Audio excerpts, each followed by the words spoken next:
Damen und Herren, ich bitte die Plätze einzunehmen. So. Also,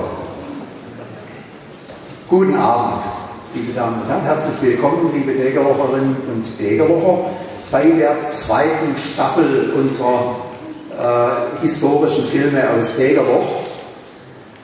Ich darf übrigens auch begrüßen noch sozusagen extra eine der Kandidatinnen für die nächste Landtagswahl, Frau Reich-Gutjahr, ist hier und interessiert sich auch für die alten Degerlocher. Also, wir sind ja umgezogen jetzt sozusagen von der Filterschule in die Alb-Schule. Wer das letzte Mal dabei war, weiß ja warum, nicht? Es war ein bisschen knapp da oben, aber jetzt haben wir ja wirklich ordentlich Platz hier. Gut, also wie Sie wissen, die Geschichtswekstatt Degerloch ist seit 3 Jahren dran, alte Filme zu finden, sie zu digitalisieren und dann zum Zeigen aufzubereiten. Und das ist einige Arbeit natürlich. Wir haben aber auch Unterstützung dabei gekriegt. Wir haben zusammengearbeitet mit dem Haus des Dokumentarfilms. Das letzte Mal hat uns die Filterschule sehr nett unterstützt. Dann natürlich die Mitbürger, die uns die Filme zur Verfügung stellen. Nicht, wir zeigen heute allein schon aus der Familie Epple den 3. Film. Ja, den haben sie uns also auch wieder zur Verfügung gestellt. Dann Sie, die Besucher, unterstützen uns auch, indem sie uns sagen, ob es ihnen gefallen hat oder nicht. Das letzte Mal hat es offenbar eine ganze Menge Leute gefallen, das freut uns. Jedenfalls haben wir dann auch mehr Spaß an der Arbeit, wenn sie uns das sagen. So, jetzt aber, was ist heute dran? 4 Filme. Der erste Film ist ein Rückblick auf das alte Vorfeld und auf die Leute, die damals 1932 bis 1934 ihre Häuser gebaut haben dort, mit viel harter Arbeit. Der Film ist etwa vom Anfang der 70er Jahre. Er wird kommentiert von unserem ehemaligen Rektor der Filterschule, Herrn Manfred Jahnle. Also, da haben wir den besten Fachmann, er kommt ja aus dem Vorfeld, der uns das erklären kann. Aber Sie werden also Leute sehen, die noch aus der ersten Generation waren, die also tatsächlich diese ganze harte Arbeit gemacht haben. Die leben natürlich heute alle nicht mehr. Aber wir haben also diesen Rückblick und dieses Tondokument, das der Herr Jahnle damals auch aufgenommen hat. Da sind wir in einer glücklichen Lage. Der zweite Film ist das tragische Ende dieser Flakstellung in der Tränke 1944, bei dem damals 8 Flakhelfer, Schüler der Wilhelmsoberschule umgekommen sind. Das wird der Rolf Armbruster nachher vorstellen, der ja auch zu dieser Generation und zu diesen Leuten gehört hat. Wenn es nötig ist, können wir dann eine kleine Pause machen für wichtige Unternehmungen. 5 oder 10 Minuten, das werden wir sehen, ob es wirklich nötig ist. In der zweiten Hälfte beginnen wir sozusagen mit dem Film über die Beerdigung von Gustav Epple. So, also über Gustav Epple brauche ich in Degerloch, glaube ich, nichts mehr sagen. Das haben wir auch das letzte Mal schon ein bisschen gemacht. Wie wichtig diese Person war für unseren Ort, das ist, glaube ich, keine Frage. Und den Schluss bildet eine Ausfahrt des Gewerbe- und Handelsvereins von Anfang der 80er Jahre in die Schweiz. Auch da werden Sie eine ganze Reihe Leute sehen, die nicht mehr unter uns sind, aber auch ein paar, die noch unter uns sind. Und Sie glauben, Sie werden dann feststellen, dass da eine gewisse Entwicklung stattgefunden hat. So. Es wird wahrscheinlich übrigens noch einen 3. Abend mit Filmen geben. Und wir haben noch Filme. Und wahrscheinlich noch einen 4. Aber lassen Sie uns ein bisschen Zeit. Es ist alles Geschäft. Und das Geschäft kostet auch ein bisschen Geld. Und deswegen haben wir dahinter auch ein Kessel hingestellt. Nicht also für digitalisiert, für die Miete, für diese Geräte hier und so weiter. Wenn Sie nachher rauslaufen, können Sie da gern was reinschmeißen, aber Sie müssen nicht. Ja? Also, so, zum Ablauf noch heute. Die Helden an der Technikfront sind die gleichen wie das letzte Mal. Das ist der Michael Köstler und der Uli Nanz von der Filterschule. Und ich bin Gott froh, dass die Elektronik machen. Ich wäre total aufgeschmissen. Vielen Dank.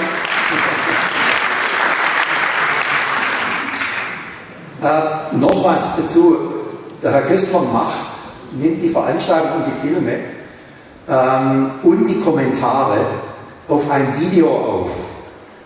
Das heißt, wir werden nach dieser Veranstaltung sozusagen ein Dokument haben, wo die ganzen Informationen zu den Filmen, die ja meistens stumm sind, wo also ich zum Beispiel vieles gar nicht mehr wüsste.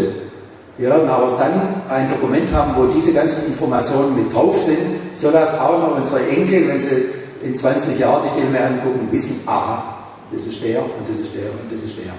Also vielen Dank, Herr Köstler, dass Sie das dann auch noch machen. Haben wir übrigens ja auch vom letzten Mal so gemacht. Ne? Ich hoffe, Sie haben nichts dagegen. Es kann sein, dass wenn Sie einen Zwischenrufen haben oder so, dass das dann mit auf dem Band ist. Also ich hoffe, Sie sind damit einverstanden. So, wir haben hier nur Mikrofone mit Kabel, also wir können es nicht ins Publikum geben, aber wenn Sie noch eine wichtige Anmerkung machen wollen, können Sie vorkommen oder uns nach der Veranstaltung auch sagen, dann schreiben wir es auf. So, das wär's. Ich wünsche Ihnen einen schönen Abend. Vielen Dank an alle Helfer, die heute Abend schon um 5:30 hier aufgetaucht sind. Und drücken Sie uns den Daumen, dass die Götter der Elektronik mit uns sind. Vielen Dank und schönen Abend.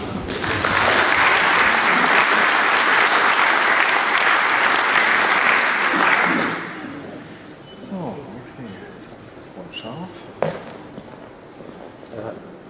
Ja? Sollen wir ausmachen? Ja? Jetzt können wir ausmachen. Nicht alles aus. Ja, andere Schalter, genau. Oh, super. Ja.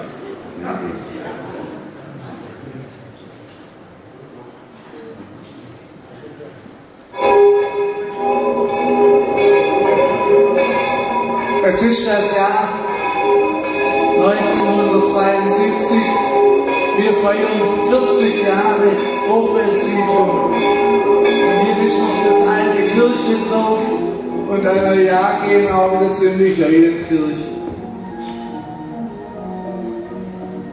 Original Orgelspiel von Kurt Haben. Und das ist bei mir im Garten. Auch der Gartenweg muss sauber sein. Oh, der Hans Kehl, Lotte Lutz und der Albrecht Ehmann. Hier ist der Karl Lutz da, der Nachbar. Frau Lutz, Frau Bluger.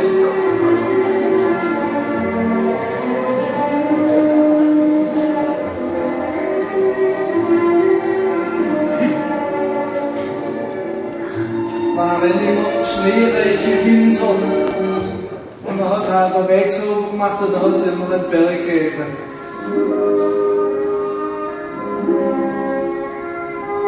Und es ist Siedlerversammlung im Winter natürlich und nicht im Sommer, wo man einen Garten schaffen muss.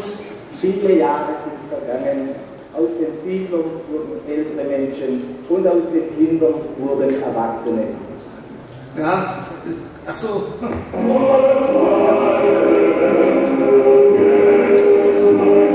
das sind alles alte Siedlerfrauen.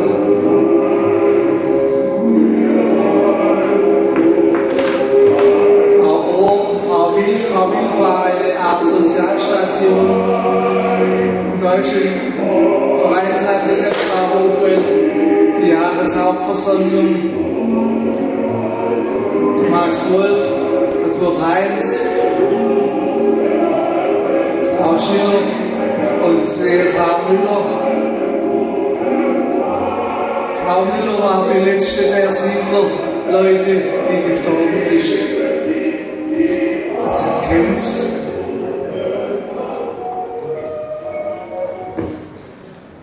Ich habe das ganze Jahr 1972 gefilmt und da ist nun dieser Film entstanden vom Frühjahr an.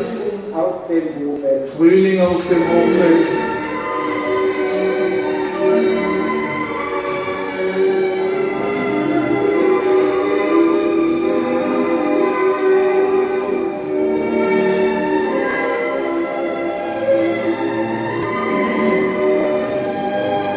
Und da liegt auch unser Nachbar Karl Lutz in der Sonne.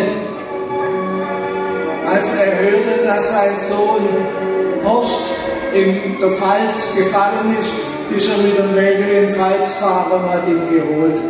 Er ist hier auf dem Degerlocher Friedhof bei den gefallenen Gräben.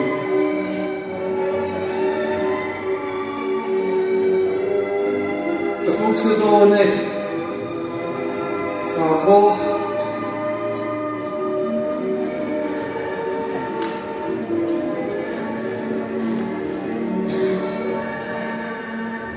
Lise Schick mit ihrem Vater, Opa Klinder.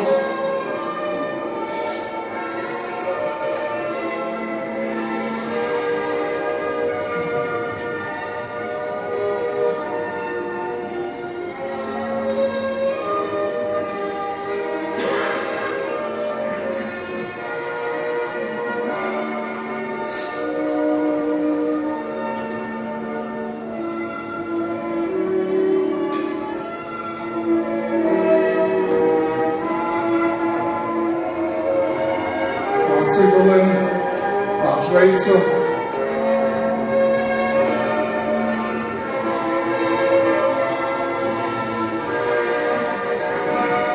Frau Schumacher, Frau Engel, Frau Bohr, und das letzte Haus dann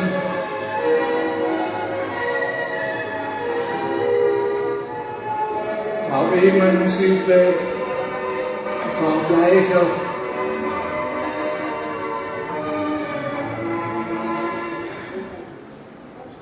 Sie erinnert sich vielleicht noch an den Zierenbesuch, der früher in den 30er und 40er Jahren viele Feste verschönte.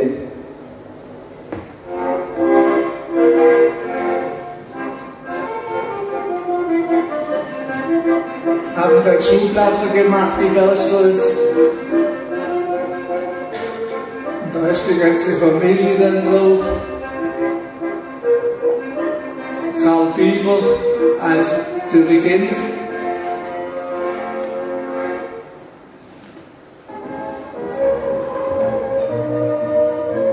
Und da haben wir die Siedlerhütte an den Zaunwiesen, Jörger und die Schwestern Emert und Kies.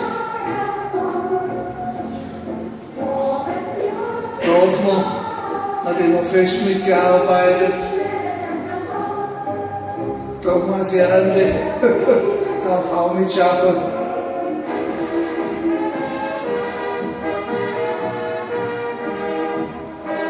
Das ist am 1. Mai aufgenommen, 1972.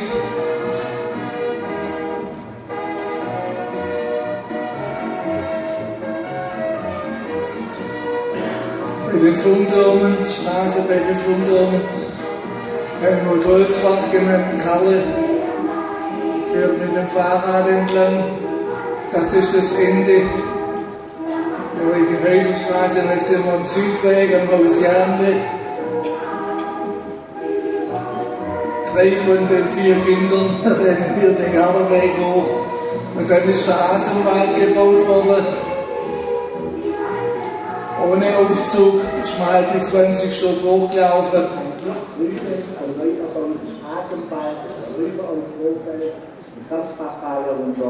Unserem Schönberg.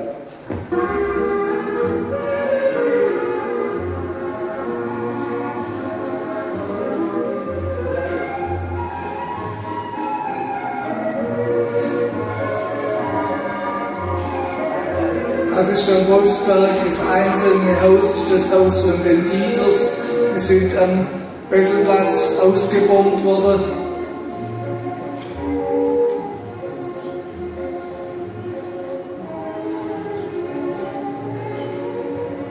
Schönberg. Und hier in der Sillebuch, das Ramsbachtal. Der Blininger Wald im Vordergrund, der sei sehr gefährlich, hat mir der Karl Streif gesagt. Man geht nicht in den Blininger Wald.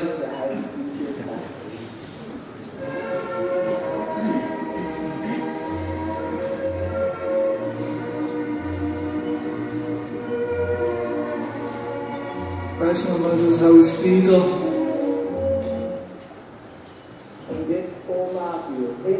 Und Siedlerfrau Knobloch mit dem Enkele.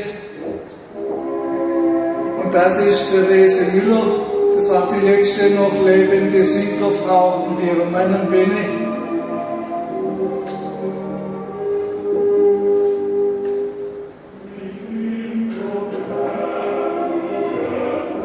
Ref vom Sportplatz geschwind, Frau Schemp, guckt auch rüber. Nabener Straße im Bau, der Herr Schneck.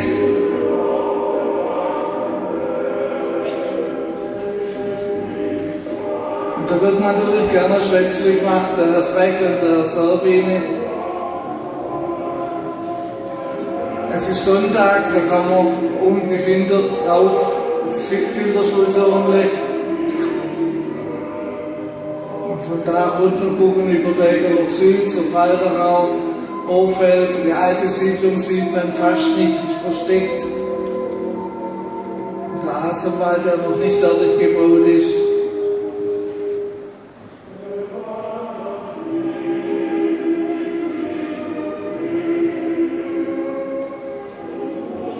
Michaelskirche. Und das ist die eigentliche Kommkammer gewesen von Degerloch. Das Hoffeld, das Feld vom Wittimheiser Hof. Oder Mäfs und Butsch. Hier Frau Heinz, sie sieht sehr schlecht, aber sie schafft es noch und freut sich, dass sie auf den Stuhl kommt, wo ich sage, da soll sie hinsitzen. Frau Seber an ihrem Gartenhaus.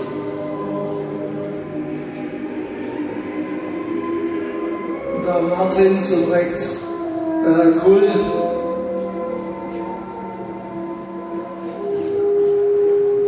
Ich sage, lachen auch in den Filmen. Frau Holzwart, jetzt filmst du, dass ich nicht schaffen tue.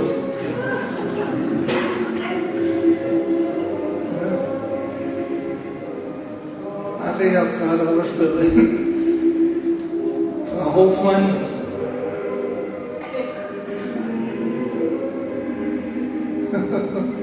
Zum Nordreichweg. Da kommt Frau Wolf, Richard Wolf, seine Mutter, Frau Frischer, daneben. Ob jemand von den Anwesenden ihren Sohn noch gekannt hat, den Manfred Frischer.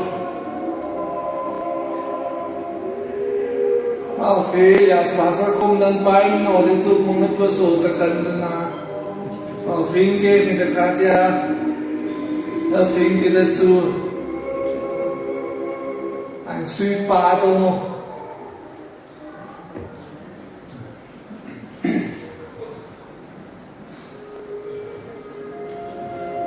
Das ist die Hoffeldstraße, da fährt ein Auto am anderen und da drüben, wo noch angebaut wird, ist natürlich der Gehweg, heute alles anders. Ja, wir haben viele, die schlecht gesehen haben, war Frau Groß. Da muss man immer sagen, da bin ich. Das zipfelt den hier Äpfel runter mit dem Apfelbrecher und der Ziegler Jörger tut Setzlinge ziehen. Ich habe meiste Setzlinge von ihm geholt immer. Er ist Feuerwehrmann gewesen und mal von der Leiter gefallen, deshalb seine Fußprobleme. Frau Kies und Frau Ohr, Frau Wildreder.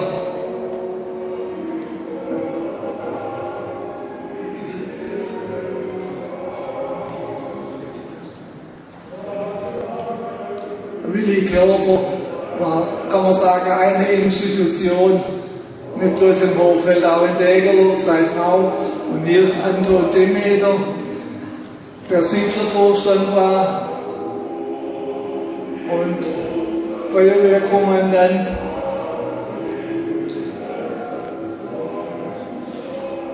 Und als er bei dem Brand des alten Schlosses hineingestürzt ist in das Flammenmeer, hat ihn nachher der Professor Sauerbruch von Berlin, der hergekommen ist, wieder aufgepäppelt.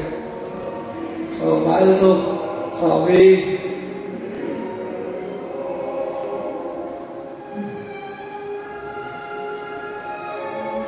Und da, wo die Funktürme gestanden sind, da hat dann der Staat, weil es waren ja staatliche Einrichtungen, dann diese Häuser gebaut mit Waschbeton.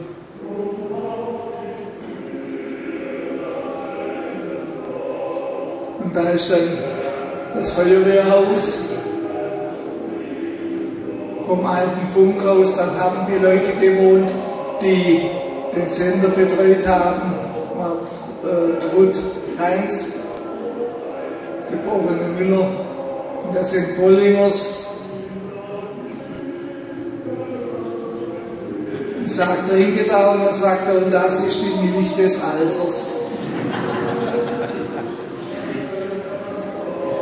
Kirberg, was war denn gerade? Und das ist Frau Arnold.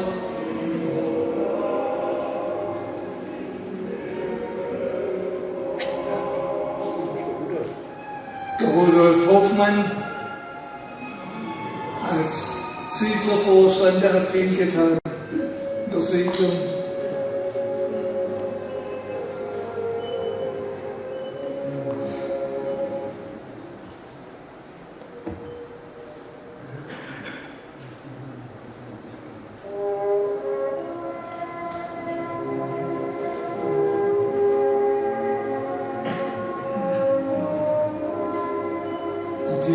In den Zaunwiesen.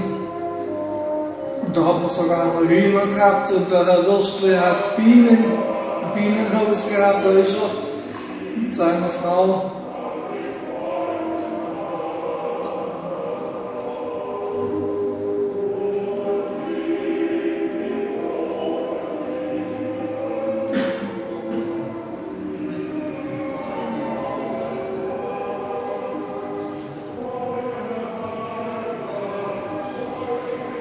Ja, wie wir 32 eingezogen sind, da hat es halt bloß die Siedlungshäuser gegeben. Das ist alles umbaut noch.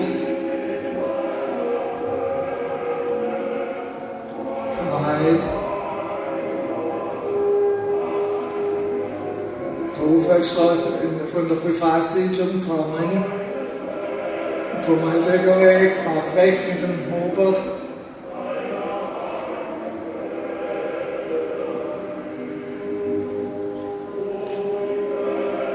Kempf, der hat beim Bau der Siedlung das einzige Transportfahrzeug gefahren, Frau Metzger hier.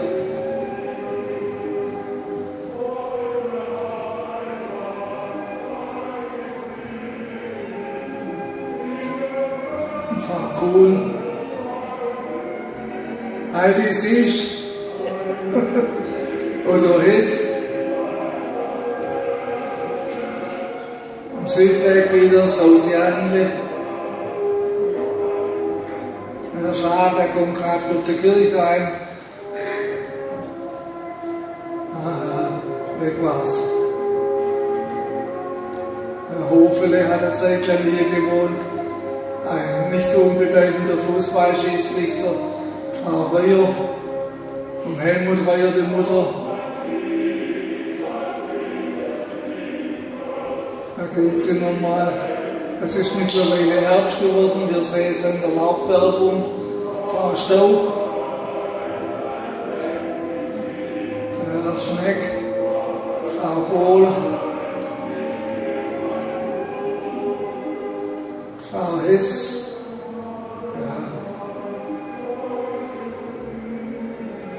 die Sprollsiedlung.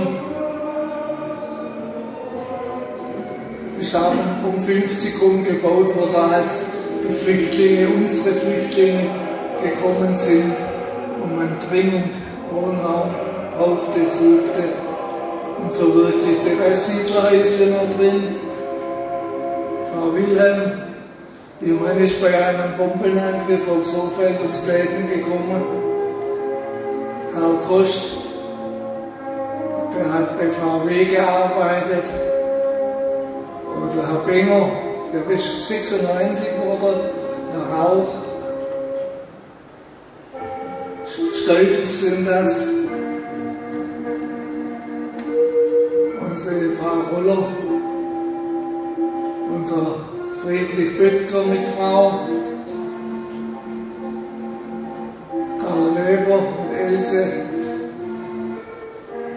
Frau Karle, da ist gerade in der Aunerstraße im Rohbau fertig geworden. Und dann im neuen Feuerwehrhaus wird gewählt. Rudolf Hoffmann macht hier den Wahlleiter. Das ist der Christian Sauter, der beim Äpple eine große Funktion gehabt hat. Und ich suche Kartoffeln. Ja, ich meine, unter dem Zwetschgenbaum müsste die auch wachsen, dem ist nicht so.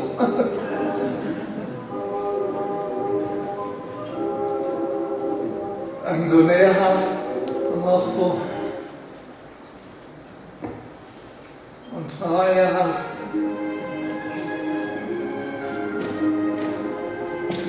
Frau Schmucker.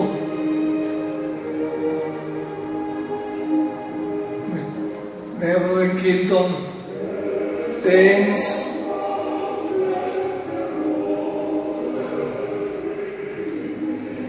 Bosch.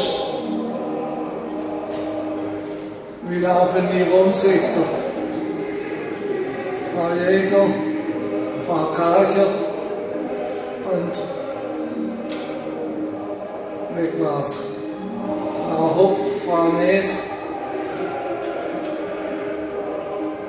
Frau Wolf, diese Frau, war auch eine Art Institution im Hochfeld.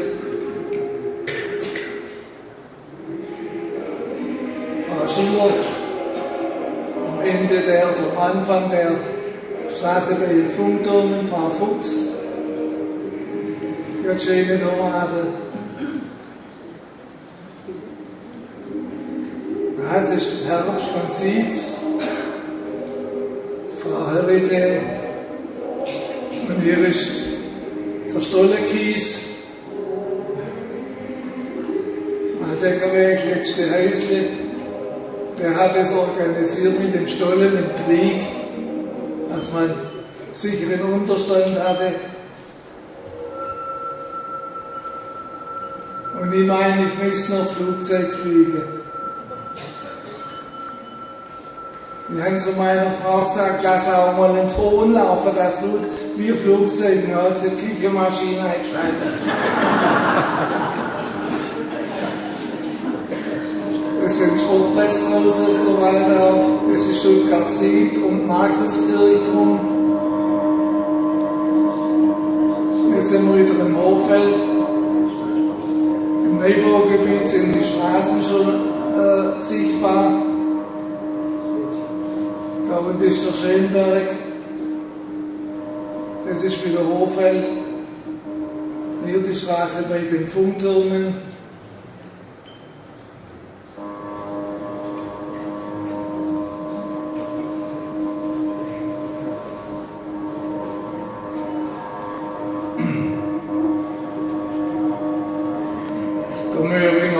Und dann kommt das Sportgebiet an der Hohen Eiche, die sieht man noch unten, ist schon verschwunden. Ich habe einen Querschnitt vom Stamm daheim, habe ich mir sichergestellt, weil das ist etwas Geschichtliches, die Hohe Eiche aus dem Jahr etwa 1600. So, und es ist wieder Winter geworden. Dann haben wir das Jahr zu Ende gebracht. Und das ist Originalfeuerwerk, da geht es zu im Hochfeld.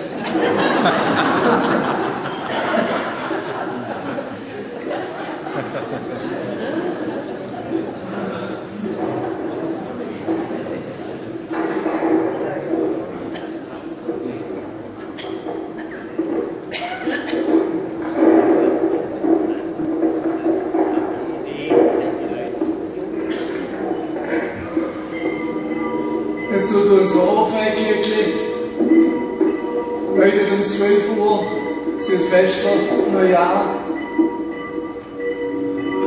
und beendet so das Jahr. Das war 40 Jahre Hoffeldsiedlung. Und jetzt machen wir noch einen Festzug mit, hat es geregnet, gehen wir können auch Pech haben.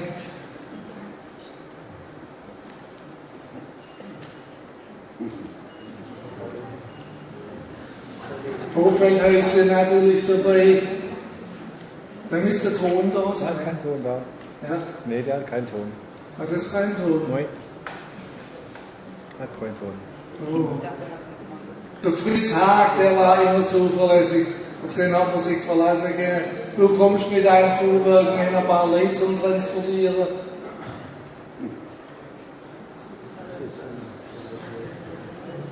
Und da hat man Wagen gerichtet. Ja, das alte Hoffeldbad.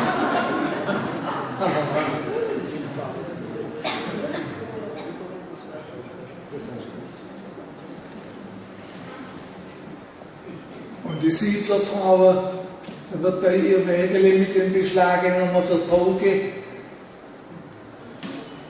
Das Hoffeldhäusle wieder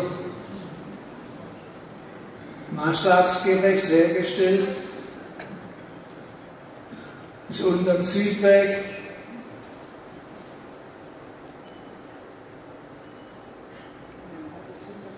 Jetzt geht es der Südweg rauf.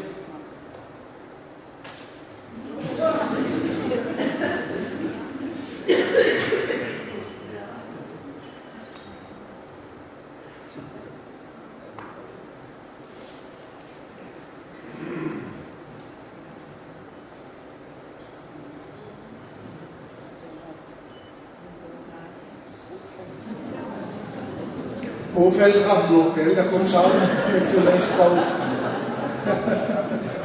Da kommen jetzt der Thomas und der Klaus Gindner mit dem Hoffeldrammler.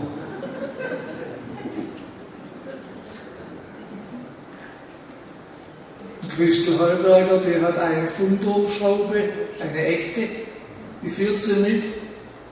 Der Walter Wachter mit einer Jugendfußballmannschaft.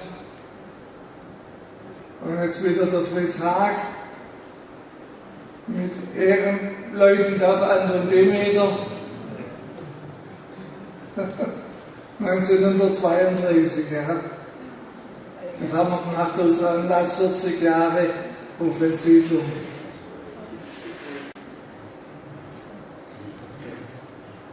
Auf die Feuerwehr hat man sich immer verlassen können. Die junge Binger und so weiter. Immer hat man sich darauf verlassen können. Ja, Binger, alte. Kleiner an, Pfiff oder an, Rede, Rede kommt wieder. Naja, Schule Leib.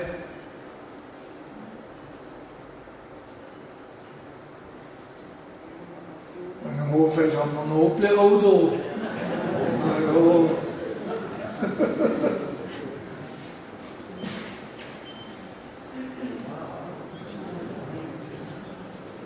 Die Straße bei den Funktürmen.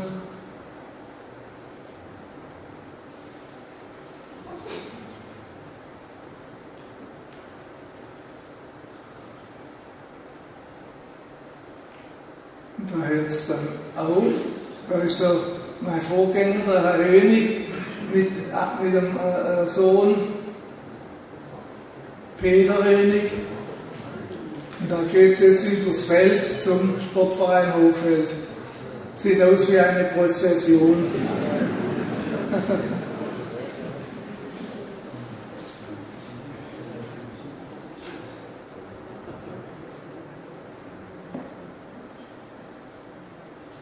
Und da sammelt sich alles auf dem Sportplatz.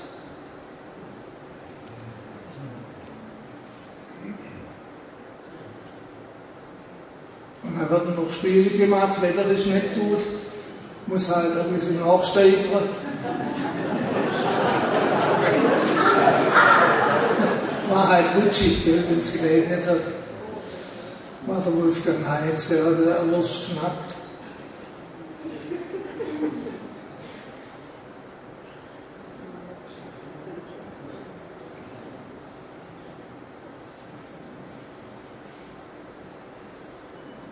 Und jetzt ist ein Seniorenabend. Ist im Kirchle, gell? Ja. Ist im Kirchle. Frau Knoblauch, Georbergers, Frau Kalle, Frau Arnold, Frau W., Frau Bleicher. Ja.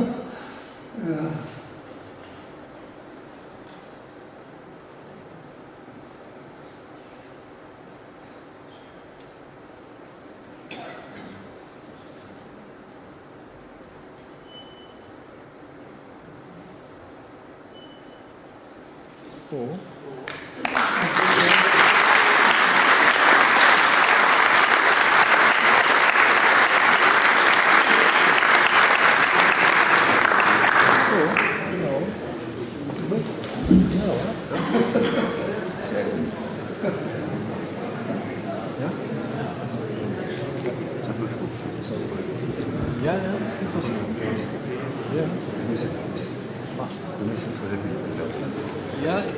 Ja, das verläuft ja auch mein Bild in der Anfang. Deswegen können wir nicht raus. Wir haben Platz und. Nee, können wir nicht. Jetzt kommen wir bei Kamera. Ja, da müssen wir einfach. Da gucken wir, ob wir es hinkriegen. Jetzt setzt sie erstmal hin. Setzt sie hin. Genau. Ja.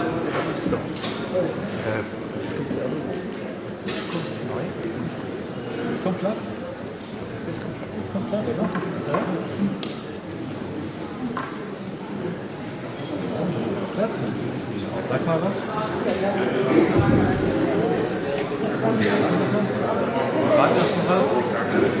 Liebe Zuschauer, liebe Degerlocher, ihr wisst sicher, im Krieg war auf dem Gebiet Stock eine Flakstellung. Und diese Flakstellung war nicht nur gut für Degerloch, sondern eher schlecht, hat die Bomber angezogen. Und in dieser Zeit waren die Felder dort rumgepflügt mit lauter Bombengewehern. Und einige davon haben Häuser in Degerloch getroffen.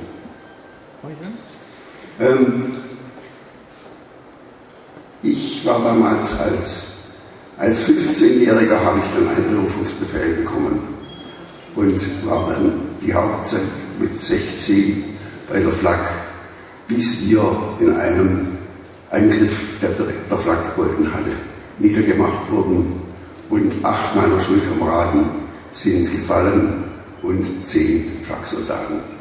Der Film zeigt etwas über die Geschichte der Stellung, wo sie war, und zeigt die Einweihung des Denkmals. Im Bild sind 2 Stadtpläne. Sie zeigen Degerloch links im Jahre 1939 und rechts im Jahre 2000. Degerloch war bei Beginn des Zweiten Weltkrieges viel kleiner, als es heute ist. Die Straßen waren damals oft viel schwerer, als sie heute sind. Der Verkehr von der neuen Bahnsteige rollte durch Degerloch, durch die Äpplestraße, welche damals Tübinger Straße hieß. Degerloch war damals ein bäuerlich geprägter Vorort. Die Straße nach Möhringen, die Verbindungsstraße, hieß damals Möhringenstraße. Heute heißt sie in Degerloch Gomaringerstraße, ab dem Bauerschreif Sigmaringerstraße. Das Gewerbegebiet trennte es nicht. Dort waren Wiesen und Getreidefelder der Degerlocher Bauern. Lediglich standen an der Sigmaringer Straße eine Reihe einzelner Wohnhäuser. Ich tippe sie hier an. Hier, an diesem Punkt standen diese Wohnhäuser und hier mitten im Feld war das einzelne Gebäude der Gärtnerei Seibold.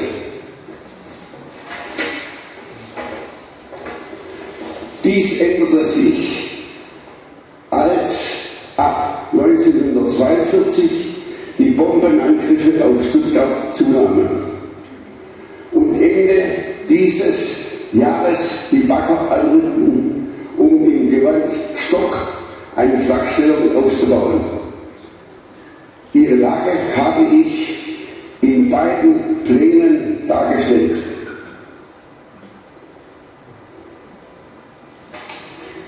Dieser Plan zeigt die Flakstellung bewusst einprojiziert in verschiedene Pläne. Sie sehen aus der neueren Zeit hier die B27, die damals natürlich noch nicht da war. Dann die ganzen Straßen der Tränke sind hier eingezeichnet, die Gebäude, die Feuerwache, damit man sieht, wo die Lage der Flakstellung damals war. Die Flakstellung bestand aus der Messstaffel. Ich umfahre die Messstaffel. In der Messstaffel war untergebracht das Funkmessgerät. Damals wurden keine Fremdwörter gebraucht. Heute würde man sagen, das Radar. Hier stand das Kommandogerät mit einem Anschluss an die Umwertung. Die Umwertung hatte ein Betondach. Da wurden diese ganzen Werte, die hier gemessen wurden, umgewertet und dann auf Leitungen zur Geschichtsstaffel geführt und die Geschütze waren verbunden mit der Messtaffel. Wenn man die Sigmaringstraße, die damals als einzige Zufahrt möglich war, rausgeht, nach dem letzten Haus etwa 100 Meter, dann geht es nach links rein in die Flakstellung und gleich zu Beginn stand die große sogenannte 100-Mann-Barke. Dort war die Kantine untergebracht, dort waren die Quartiere der Offiziere, dort war auch die Schulbarke, denn wir als Luftwaffenhelfer waren ja Gymnasiasten und hatten Unterricht in der Flakstellung, denn es waren ja nicht immer Angriffe. Die Lehrer mussten natürlich den weiten Weg zu Fuß gehen, und um in die Barke zu kommen und uns Unterricht zu erteilen. Dann geht es von der Messstaffel auf diesem Weg zur Geschichtsstaffel. Das ist eine Entfernung von 200 Metern. Ganz bewusst so gemacht. Hier umfahre ich jetzt die Geschichtsstaffel. Das Geschütz 1, Geschütz 2, Geschütz 3, Geschütz 4, Geschütz 5, Geschütz 6, Geschütz 7, Geschütz 8.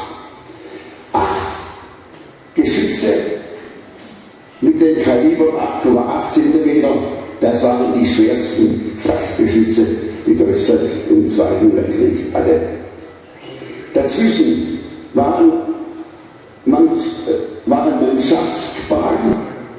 Hier sind Mannschaftswagen, da sind welche, da sind welche, da sind welche, sodass die Mannschaften zu den Geschützen immer einen relativ kurzen Weg hatten, wenn Alarm ausgelöst wurde.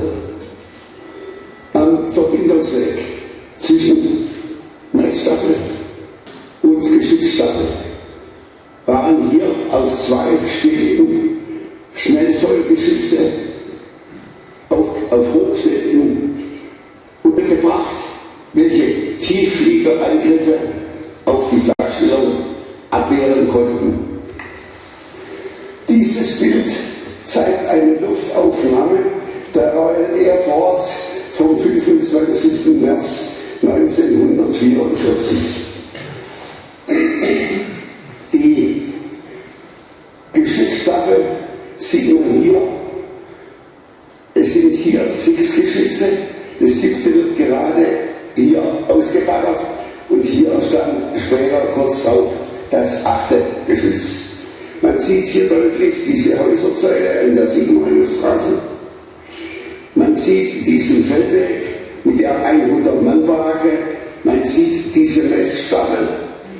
Hier war das Funkmessgerät, hier das Kommandogerät mit der Umwertung, hier beiden Hochstände der leichten Flak und hier der Verbindungsweg zur Messstaffel. Dieses Bild zeigt einen Blick auf die Geschichtsstaffel. Aus diesen erdaufgeschütteten Wellen schaute die große Kanone der 18 Meter Flak weit heraus.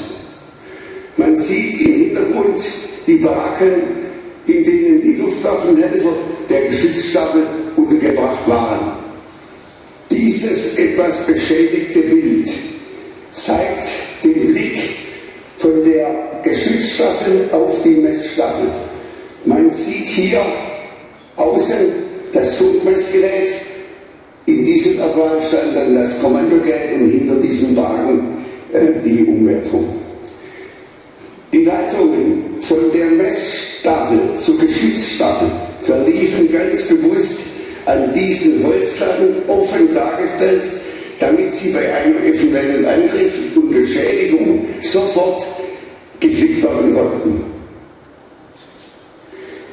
Hier im Hintergrund sieht man die Schule und die Kirche, das Wahrzeichen Degerlochs, herausschauen. Diese Luftwaffenhelfer stehen direkt vor dem Breitbasisterror, dem Kommandogerät, und verdecken es etwas. Im Hintergrund dahinter sieht man hinter dem Erdwall den Schirm des Funkmessgerätes. Hier schaut er heraus. Dieses Bild zeigt den direkten Blick auf das Kommandogerät. Dieses Breitbasisterror, mit dem wurden alle erkennbaren Ziele anvisiert und die Entfernung und die Richtung wurden ausgewählt. Hier stehen im Winter zwei Luftwaffenhelfer dick eingepackt. Die Winter damals waren sehr kalt. Die Luftwaffenhelfer aller Stuttgarter Flakbatterien wurden am 7. Januar 1944 in der Großflakstellung Schmieden eingekleidet und im Anschluss gleich darauf auf diesem großen Freiplatz auf den Führer vereidigt. Von dort aus wurden sie verteilt auf die Flakbatterien um Degerloch herum, und ich mache jetzt einen Schwenk zur Flakbatterie, zu den Luftwaffenhelfern, die nach Degerloch kamen. Das sind die Degerlocher des Jahrganges 1928. Die für Degerloch abkommandierten Luftwaffenhelfer konnten, weil in der Flakstellung noch Soldaten waren, die sie ersetzen mussten, konnten die in den Baracken der Flakstellung noch nicht unterkommen. Sie wurden dann in die Filterschule verlegt und schliefen dort auf Strohsäcken in den Klassenzimmern, in denen sie teilweise einst eingeschult wurden. Ich zeige jetzt mal die Degerlocher Flakhelfer, die auf dem Bild sind. Hier haben wir den August Stark, den Arthur Stark. Der Arthur Stark hat gewohnt in der Ittinghausenstraße im Hofeld. Hier den Werner Fuchs aus der Mittleren Straße. Hier den Bernd Pollack vom Heikst. Hier den Hermann Schüle von der Reutlinger Straße. Und der da hinten direkt am Tierkreuz, das bin ich, der Rolf Raumposter. Anfang Februar 1944 waren wir ausgebildet und konnten in die Baracken der Flakstellung einziehen.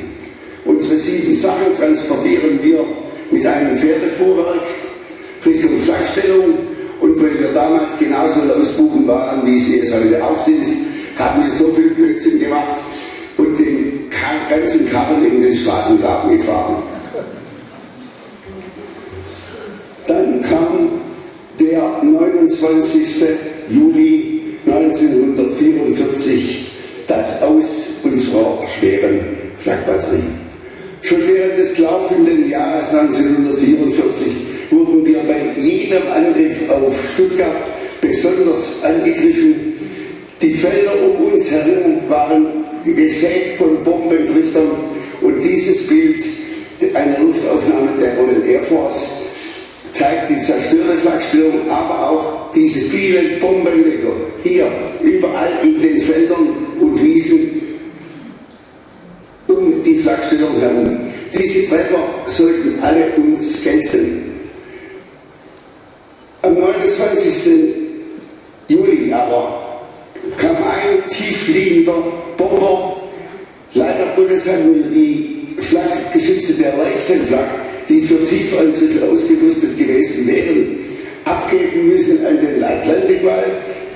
Wahrscheinlich war auch den Alliierten bekannt, die haben gar keine leichte Flak mehr. Und so hat uns ein aus Norden kommender Bomber angeflogen und hat eine Luftmine. Man muss sich die Luftmine vorstellen. Sie hat die Ausmaße eines Mistlachenfasses eines Bauern, ist voll brisanter Sprengstoff und wird etwa in 2 Meter Höhe über den Boden gezündet.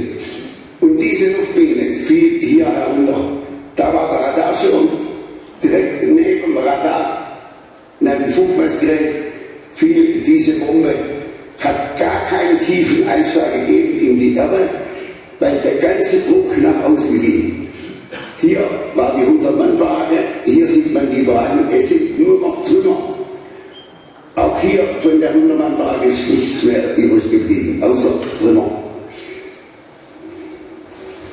Dieses Bild zeigt die Stellung des Funkmessgerätes.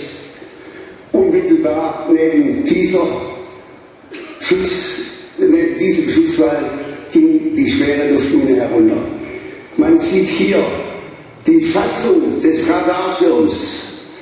Der Radarschirm liegt hier zerglittert in der Ecke. Hier fiel alles, lag kreuz und quer durcheinander, gewirbelt von dem unheimlichen Luftdruck. Den Luftwaffenhelfern hat es die Lunge zerrissen und in dieser Stellung überlebte keiner. Diese Aufnahme zeigt den Blick in den Geschützwall des Funkmessgerätes hinein. Das ist das, was vom Funkmessgerät noch übrig geblieben ist. Das Breitbasis-Fernrohr steht, aber es ist umgeben von lauteren Trümmern, die durch die Luft flogen, dieses unheimlichen Luftdrucks. In dieser Flakstellung war auch der Batteriechef, Oberleutnant Bauer, der lag in dieser Ecke und als er angesprochen wurde, er konnte noch leicht reden, leise reden, sagte er, lasst mich liegen und sorgt zuerst für meine Luftwaffenhelfer. Ein wahrer Offizier, wie er sein sollte. Dieses Bild zeigt den Ausmaß der Zerstörung.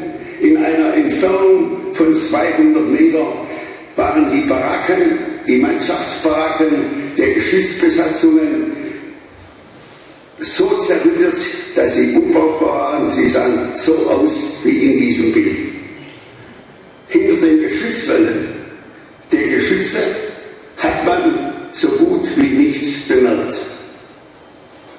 Der Batteriechef empfahl noch, Gruppenfeuer zu schießen. Ein Fähnrich rannte, um diesen Befehl weiterzugeben, von der Messstaffel zur Geschützstaffel, gab diesen Befehl doch durch und dann brach er zusammen. Es hat sich herausgestellt, dass ihm der rechte Arm total zerfetzt war. Dieses Bild zeigt eine Luftaufnahme der Royal Air Force vom 2. März 1945. Ein Blick auf die zerstörte Stellung, in der 8 meiner Schulkameraden als Flakhelfer ihr Leben ließ und 9 Soldaten und Offiziere. Im Jahr 1996 Historiker Dr. Gerhard Raff auf mich zu, der hier auf diesen Feldern bei der Ernte, dort wurden von seiner Mutter ihm die Geschichte dieser Flakstellung erzählt und die Geschichte dieser gefallenen Luftwaffenhelfer. Dem kleinen Buben ging die Sache immer wieder durch den Kopf. Erst als er ein bekannter Historiker geworden ist, hat er überlegt, man sollte hier für diese Gefallenen ein Denkmal setzen. Und so hat er sich mit mir zusammengesetzt und es entstand eine erfreuliche Zusammenarbeit. Als Ende dieser Zusammenarbeit konnte das Denkmal für die gefallenen Kameraden in der Tränke eingeweiht werden, an der Stelle, an der dort die todbringende Luftmine fiel.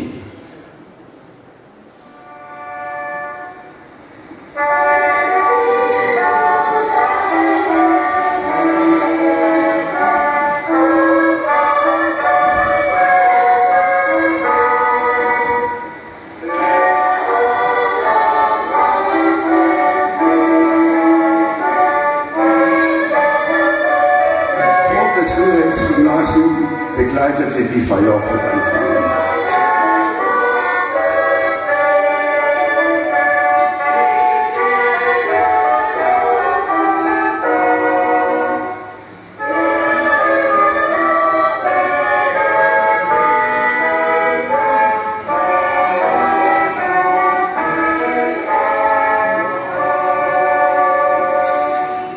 Die meisten dieser Flakkameraden waren Schüler des Wilhelmsgymnasiums. Sehr verehrter Herr Oberbürgermeister, liebe ehemaligen Luftwaffenhelfer, meine Damen und Herren, bevor ich mit weiteren Begrüßungen fortfahre, möchte ich auf das eingehen, was einen ehemaligen Luftwaffenhelfer bewegt, wenn er an diesem Denkmal steht, das für seine vor 52 Jahren gefallenen Schulkameraden errichtet wurde und das gleichzeitig ein Mahnmal sein soll gegen ein Regime, das 15- bis 16-jährige Buben in den Tod schickte. Meine Gedanken gehen zurück in das Jahr 1943. Die Luftangriffe auf deutsche Städte nahmen immer mehr zu, obwohl die ganz großen flächenvernichtenden Angriffe noch bevorstanden. Wir waren in diesem Jahr 15-jährige Oberschüler und waren genauso fröhliche, ausgelassene Jungen, wie sie es heute auch sind. Die Dauer eines nächtlichen Fliegerangriffes wirkte sich auf den Schulbeginn am nächsten Morgen aus und wir waren oftmals froh, wenn der Alarm etwas länger dauerte und damit die am anderen Tag angesetzte Klassenarbeit ausführte. Diese relativ friedliche Schulzeit endete mit der Einberufung zur Flagge im Dezember 1943. Ich erinnere mich an das betroffene Gesicht meiner Mutter, als ich von der Schule nach Hause kam und sie mir den Stellungsbefehl in die Hand drückte. Ihr Kommentar dazu war so bitter, dass man in dieser Zeit besser das Fenster zumachte. Am nächsten Tag in der Schule aber herrschte viel mehr Freude als Bedenken. Die meisten glaubten noch an den Sieg. Wir waren stolz, dass wir etwas dazu beitragen konnten, mussten jedoch die Soldaten ersetzen, die so dringend bei der Besetzung fast ganz Europas gebraucht wurden. Am 10. Januar 1944 mussten wir uns in der Stellung melden, wurden eingekleidet und auf den Führer vereidigt. Während der Ausbildung waren wir in der Filterschule in Degerloch einquartiert, in derselben Schule, in der ich 1935 eingeschult wurde. Tagsüber begann die Ausbildung in der Fachstellung an den hochtechnischen Geräten wie Funkmessgerät, dem heutigen Radar, dem Kommandogerät, in den Geräten der Umwertung und als Richtkanoniere an den Geschützen. Nach der Ausbildung bezogen wir dann Quartier in den Baracken der Stellung. Und nun kamen sie, die Luftangriffe. Die Feindflugzeuge flogen in Stuttgart meistens über den nördlichen Schwarzwald von Südwesten her an. Unsere Flakbatterie kam dadurch als erste zum Schießen. Das grelle Mündungsfeuer war den Bombern in der dunklen Nacht das erste erkennbare Ziel für ihre Bombenangriffe. Angst zu empfinden blieb uns keine Zeit. Im fürchterlichen Lärm der eigenen Geschütze, dem Feuerschein und dem Pulverdampf und durch den angespannten Einsatz an den Instrumenten nahmen wir Bombeneinschläge um uns herum kaum wahr. Wir haben verbissen gekämpft und nach dem Ende eines Angriffes war man froh, das alles gut überstanden zu haben und sah müde auf den Strohsack. Natürlich habe ich mir Gedanken gemacht, wenn ich bei Alarm in den kalten Winternächten an den Geschützen stand, kommt wohl ein Anruf, werde ich ihn und diesen verdammten Krieg überleben und was wird wohl in 5 oder 10 Jahren sein. In diesem ersten Halbjahr 1944, Stalingrad war gefallen, kamen immer mehr Zweifel am sogenannten Endsieg. Wir waren aber trotzdem besessen, unsere Pflicht zu erfüllen, um die Luftangriffe, die fast ausschließlich auf die Zivilbevölkerung ausgerichtet waren, so gut es ging, abzuwehren. Auf den Gedanken, dass Deutschland mit Luftangriffen auf englische Städte begonnen hatte, kamen wir nicht. Dafür hatte die Nazi-Propaganda gesorgt. Wir hatten auch Erfolge zu verbuchen.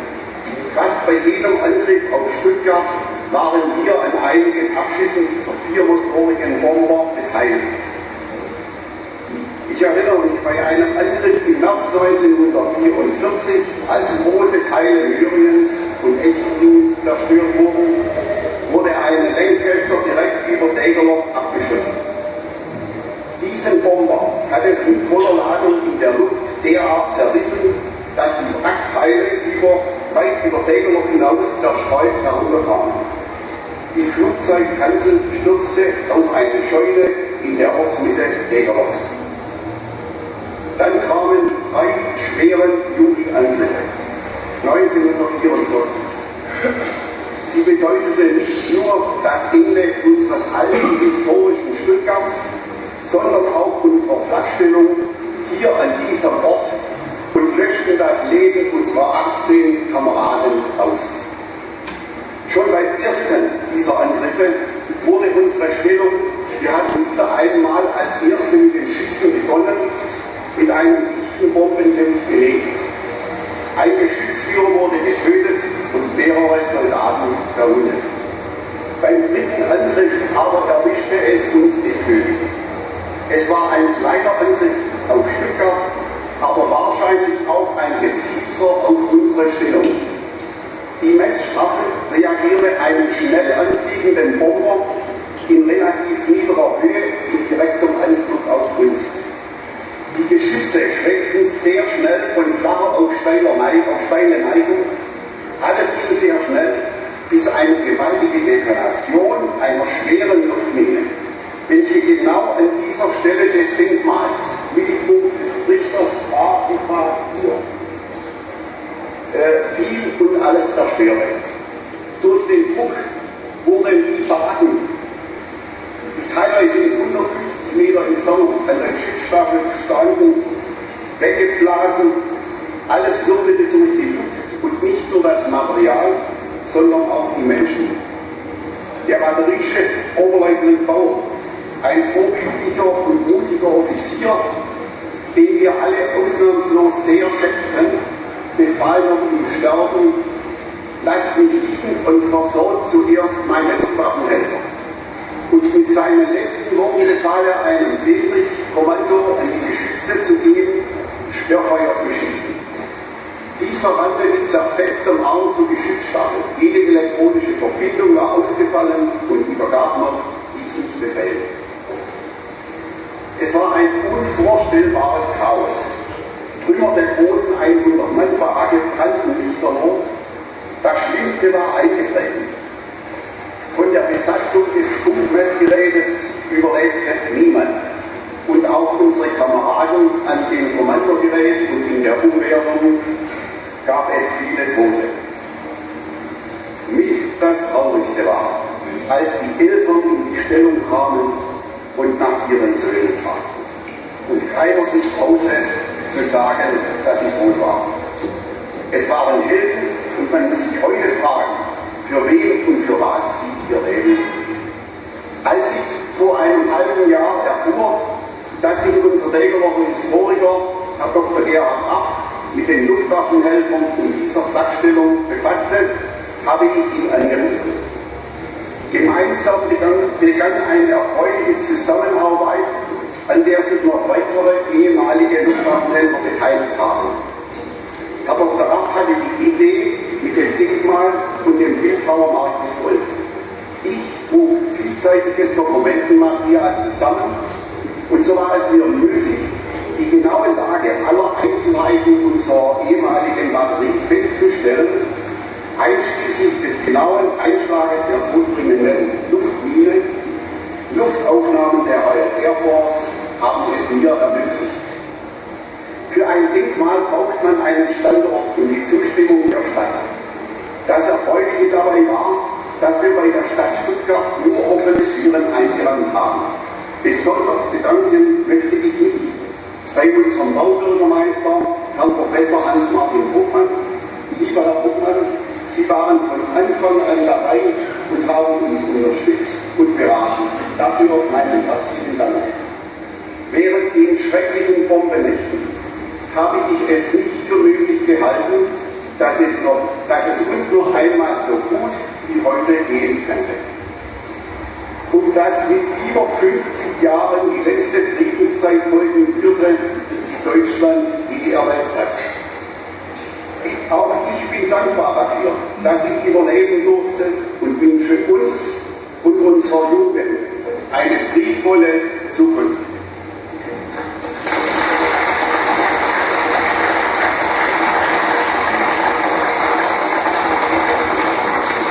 Es spricht jetzt unser Oberbürgermeister Manfred Ommel.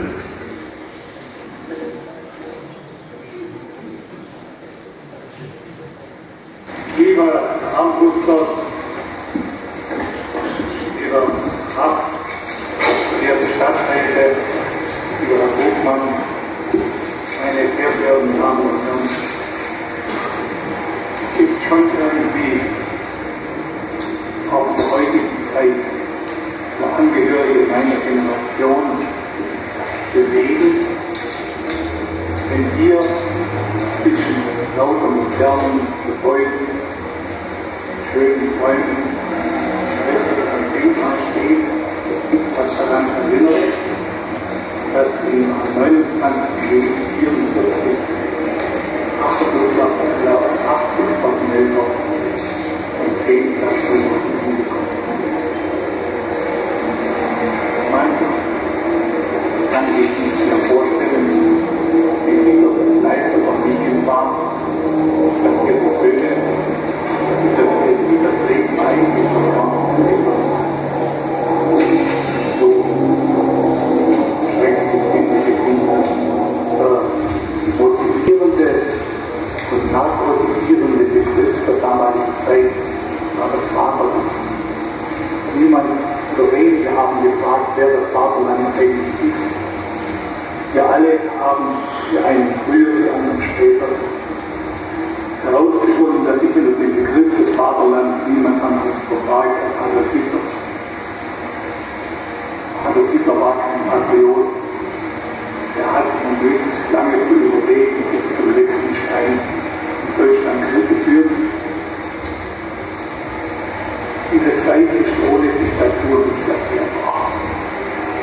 Ich bin felsenfest davon überzeugt, wenn während der Kriegszeit nur ein halbes Jahr Pressefreiheit herrscht, dann wäre alles friedlich.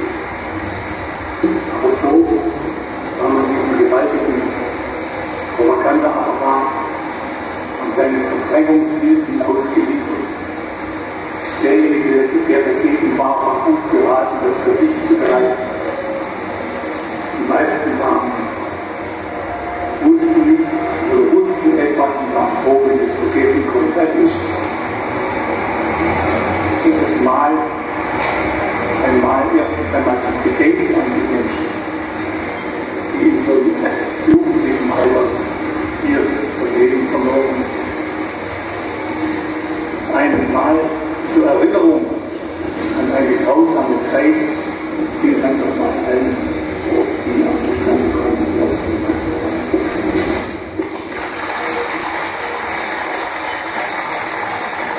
Wir kommen jetzt zur Enthüllung des Denkmals. Neben Manfred Rommel steht der Bildhauer Markus Wolf, der jetzt begrüßt, wenn das Denkmal enthüllt wird.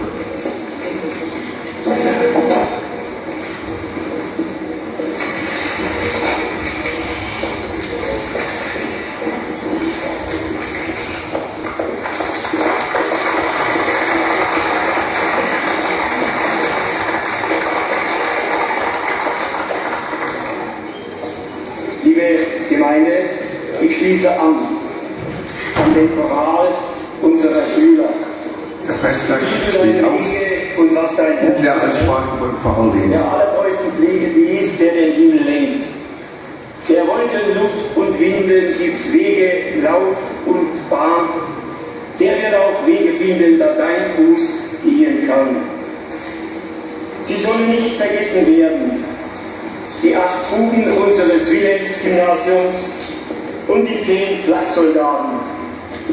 18 von 10 Millionen. Jetzt haben die am 29. Juli 1944 gefallenen Soldaten und Flakhelfer ein Erinnerungsmal bekommen. Ein Mahnmal für uns alle. Auch für die Lehrenden und die Lernenden unserer Schule. Und so befehlen wir die 8 toten Schüler unserer Schule und ihre 10 Kameraden dem Frieden Gottes und der Hoffnung auf sein Reich. Wir Lebende aber wollen trachten nach der Erneuerung unseres Sinnes aus dem Evangelium heraus. Amen. Die ehemaligen Flakhelfer Eberhard Mitzner und Hermann Schüle werden jetzt einen Kranz für ihre gefallenen Schul- und Batteriekameraden niederlegen.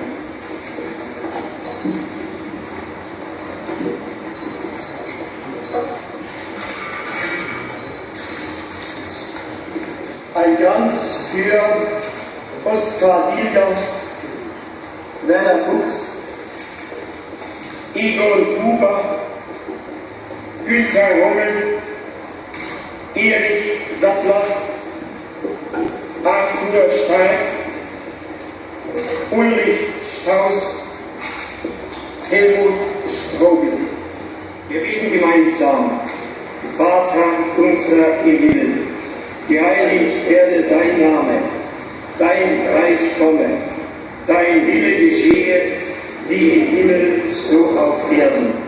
Unser tägliches Brot gib uns heute und vergib uns unsere Schuld, wie auch wir vergeben unseren Schuldigern. Und führe uns nicht in Versuchung, sondern erlöse uns von dem Bösen. Denn dein ist das Reich und die Kraft und die Herrlichkeit in Ewigkeit. Amen.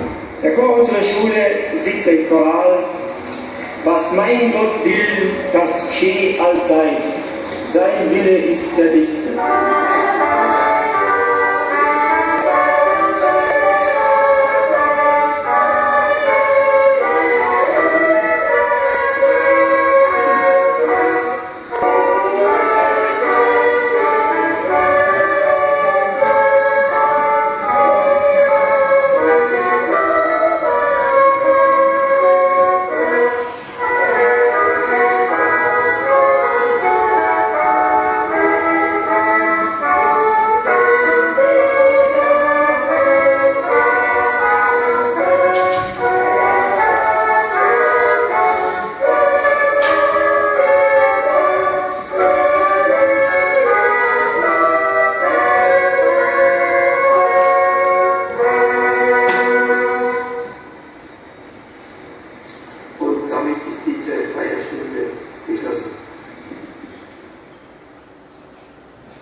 Liebe Zuschauer, ich frage mich, ob wir geschwind eine kleine Pause einlegen sollen.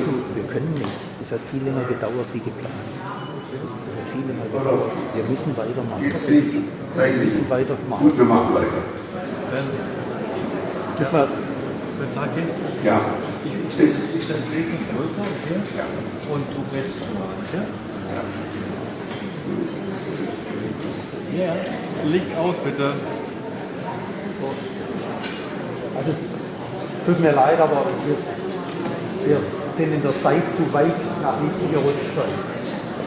Deswegen keine Pause. Macht ihr wieder aus? Nö, gibt's nicht größer. Pause. Frau Müller? Dieser Müller? Kann man nicht ausmachen? Das gehen wir zurück. Nee, wir machen nicht weiter. Ja. So, gut. Frau Müller? Ja. Nicht aus.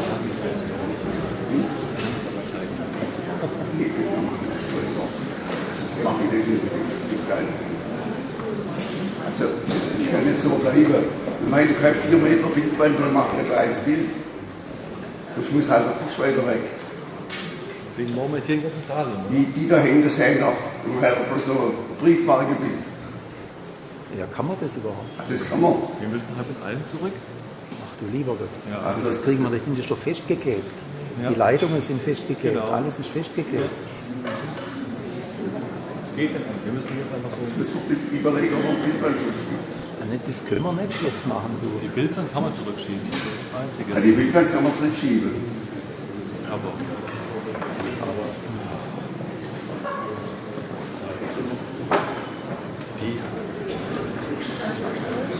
Nächstes Mal müssen wir das Mehr. von vornherein richtig machen.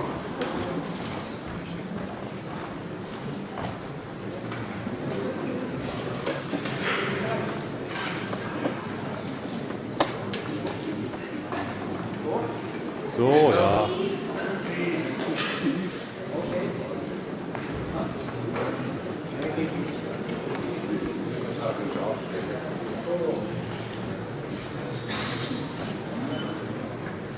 Gut.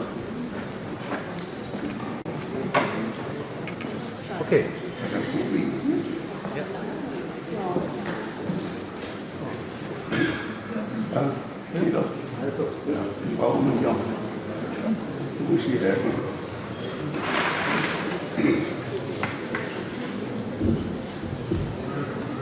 Liebe Zuschauer, liebe Degerlocher, es kommt jetzt, es geht weiter traurig weiter, es kommt jetzt der Film über die Beerdigung von Gustav Ebble. Gustav Ebble war eine Baufirma weit über Deutschland hinaus bekannt und leider ist es ein trauriger Tag, wenn der Firmenchef beerdigt wird, aber es zeigt doch, was für eine große Firma wir in Degerloch hatten, allein an diesem Festakt der Beerdigung, an diesem Akt der Beerdigung.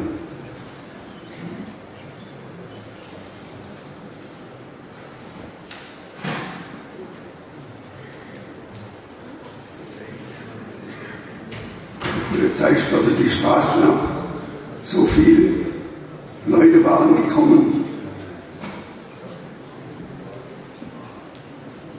Gustav Ebble war in der Werkhalle aufgebahrt.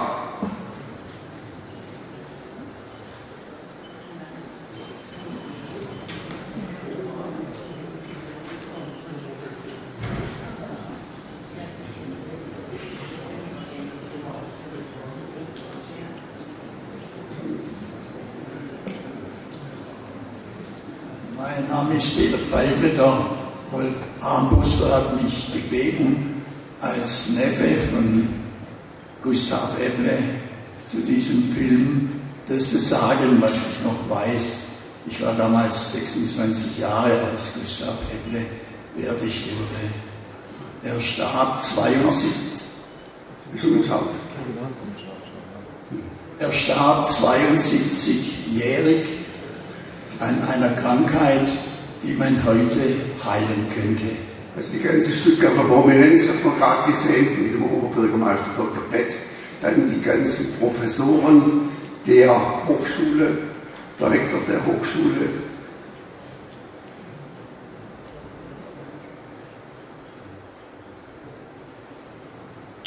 Ich erinnere mich noch, dass 3 der 27 LKWs, die die Firma Apple damals hatte, notwendig waren, um die Grenze zum Waldfriedhof zu fahren.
Im ganzen Werksgelände waren solche Pylonen aufgestellt mit Schalen, die mit Öl gefüllt waren, und da brannten dann die Flammen raus.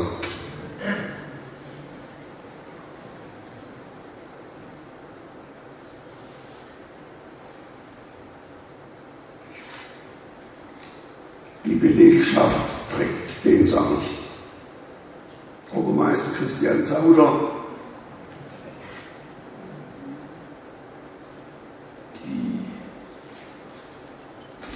hinterm Pfarrer die Witwe von Gustav Epple, meine Tante Helene, links von uns aus gesehen ihre Tochter Helene, geborene Epple, später Helene Pfleiderer, eine Tante aus Genf, Frau Pfleiderer, Verwandtschaft,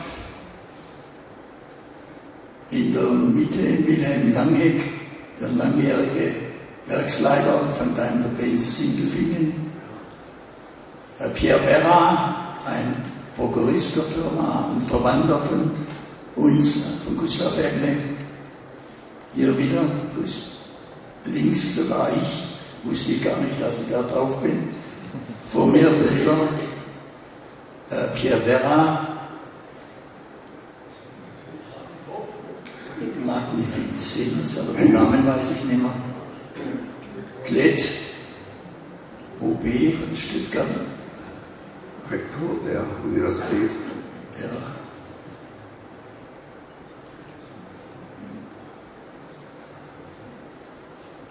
Die ganzen Lehrstühle der Hochschule waren vertreten. Gustav Epple war ja Ehrensenator der Hochschule, obwohl er nicht an der Hochschule studiert hat. Das ist jetzt die Belegschaft.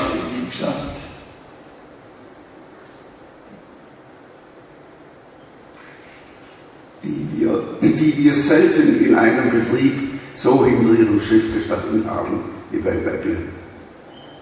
Ich weiß, der Chef war der Meister. Ja, der Meister wollte ich gerade sagen, keiner Chef gesagt, der Meister.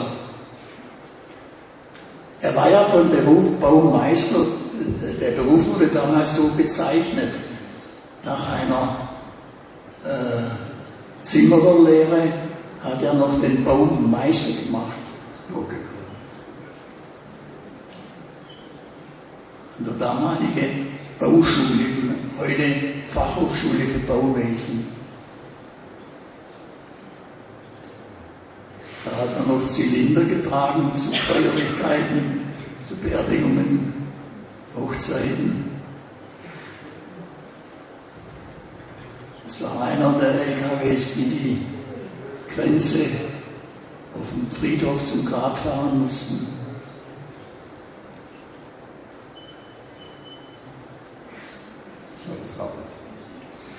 Das war der LKW mit dem Sarg.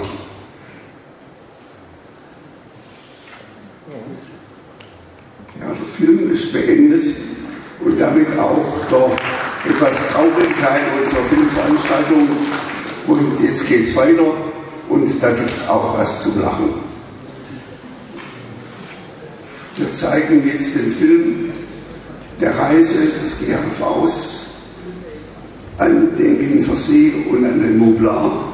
Ich habe die Reise damals organisiert und es war Degerloch weit ausgeschrieben, jeder konnte mitgehen und es haben sich so viele gemeldet, weit über 100. Und da habe ich gesagt, halt, da fahren wir nicht mit dem Bus. Jetzt zum Beispiel, halt, stopp. Ja, wir sehen ihn im Vordergrund hier. Folge mal schon an. Das ist der Manfred Adam. Der Manfred Adam, ich sage das deswegen, das hat mit Degerloch etwas zu tun, als er ist zuerst verstorben, dann seine Frau und haben dann ihr Vermögen, weil sie keine Kinder hatten, einer Stiftung eingebracht und dieses Geld wurde verwendet für den Bau der alten Scheune. Deswegen gibt es auch einen Saal, der Reichert-Adam-Saal heißt. Adam, und das ist der Adam. Aber was hat er noch mit Reichert zu tun? Es gab früher die Gaststätte Filterhöhe. Und der Wirt der Filterhöhe Anfang der 30er Jahre war der Johann Reichert. Der Reichert hatte gewohnt in dem einzigen Haus, das in der Metzinger Straße stand. Die Metzinger Straße war dann nicht einmal ganz ausgebaut, in dem Abschnitt zwischen Gormeiner Straße, also damals Mürringer Straße, und Epplestraße, damals Tübinger Straße. Und dieser Johann Reichert hatte Kinder und eine, ich glaube die Johanna war es, die ist ledig geblieben und hat dann ihr Vermögen ebenfalls zum Ausbau der alten Scheune gestiftet und deswegen in der alten Scheune der Saal Reichert Adam Saal. So, das war es noch ein bisschen Degerloch-Geschichte nebenbei. Das ist mein Sohn hier, der mich begleitet hat.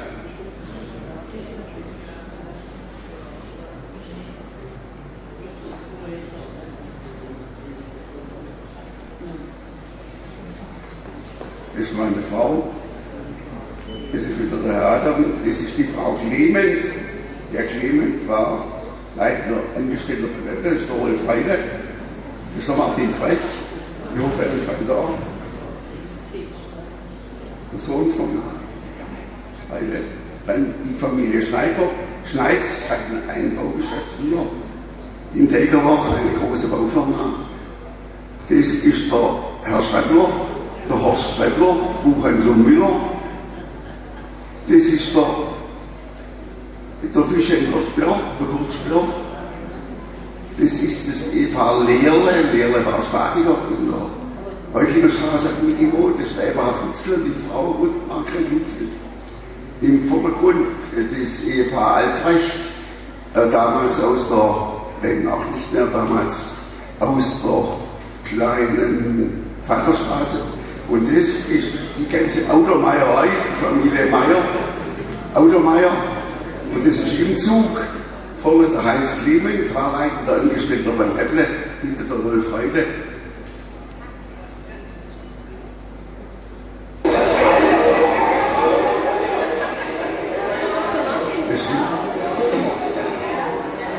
Wir sind dann mit dem Zug gefahren, das ist das Umsteigen in Zürich. In Zürich mussten wir umsteigen Richtung Genfer See. Das ist der Wilfried Raff mit seiner Frau, der Gärtner.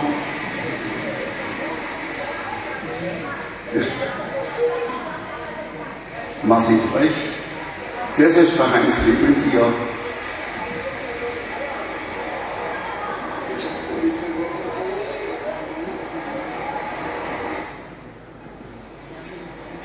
Der Horst Heidke, die Lehrles.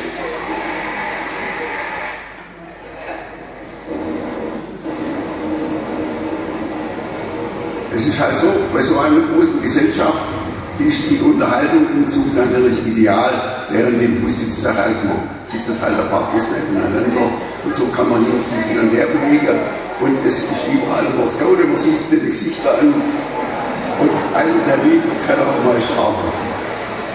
Das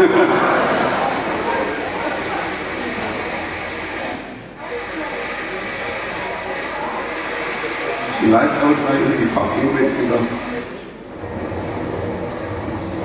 Und so geht es im Eiltempo nach Montreux, wo wir im Hotel untergebracht waren. Da sind wir am Bahnhof angekommen. Nee, das ist zur Mittagspause. Zur Mittagspause der Kurt Stör mit seiner Frau, die ich heute hier begrüße, die lebt noch.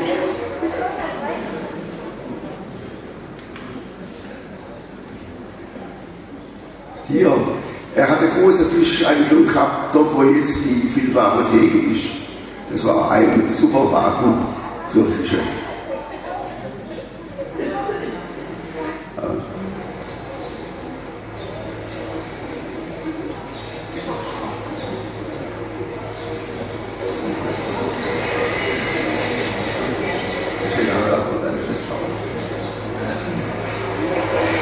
Das ist meine Frau, die Frau Albrecht.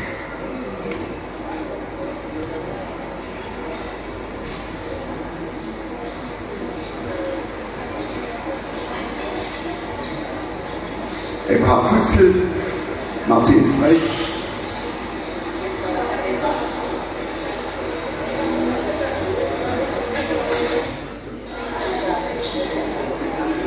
da bin ich mal im Bild.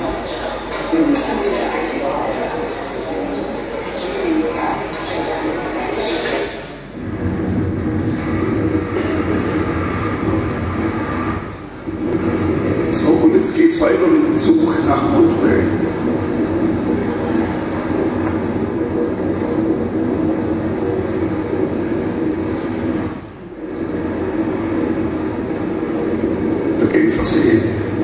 Das Ufer ist aufgetaucht.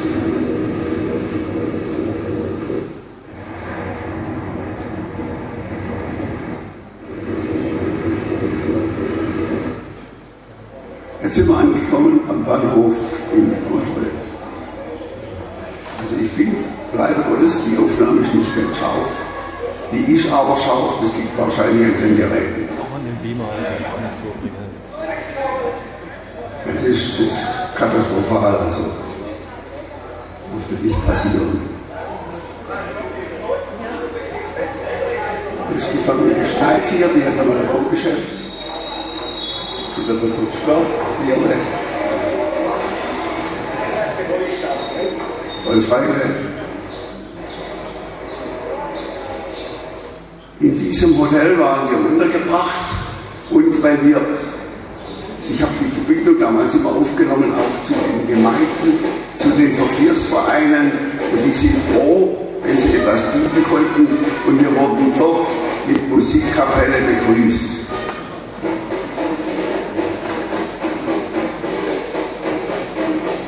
Wir saßen auf der Terrasse und die marschierten vor und zurück.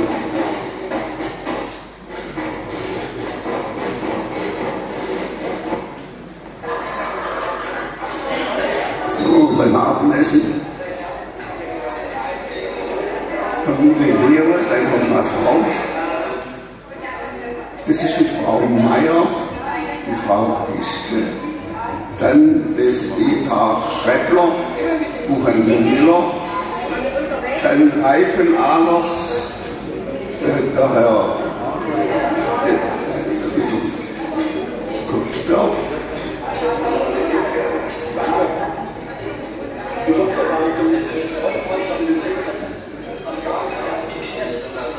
Rolf Heile.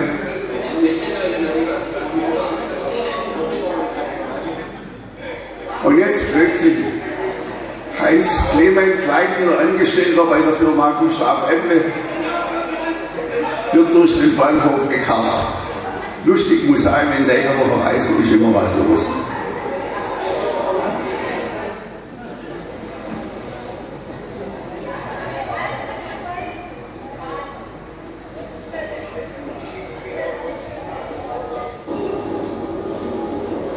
So, und jetzt geht es an einem Tag ins Gebirge. Das war der zweite Tag. Da gehen wir auf den Mobler. Wir fahren mit dem Zug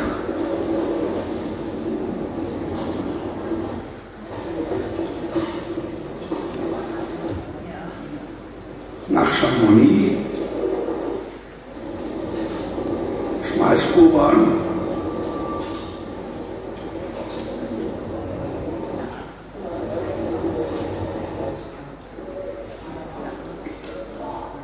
Zwischenstation an einem Bahnhof, kurzer Halt und natürlich die Degerlocher kennen es nicht lassen. Horst Streppler und Heinz Clement.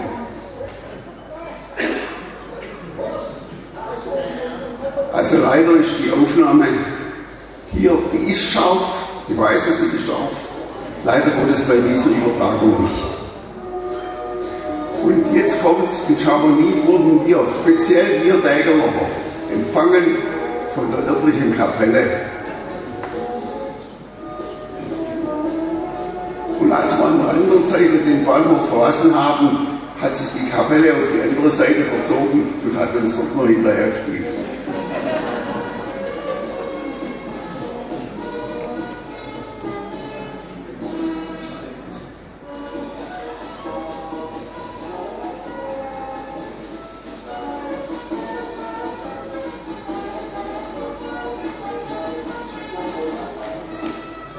Das sind die Degerlocher, die hier zuhören.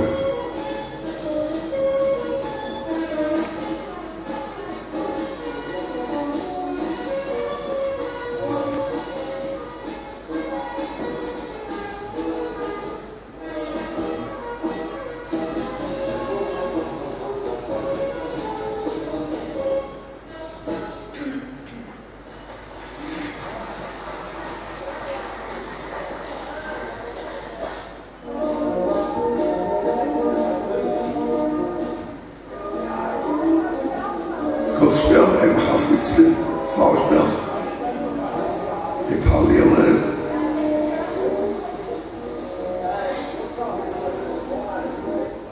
Und die Kapelle sitzt jetzt auf der Seite vom Bahnhof, auf der anderen Seite.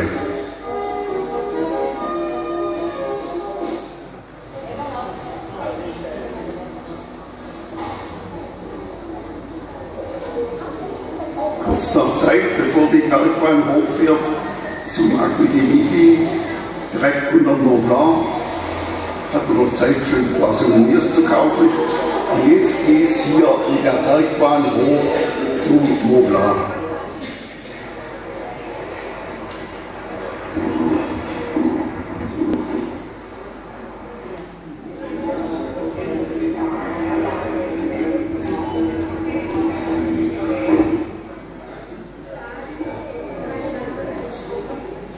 Sind wir in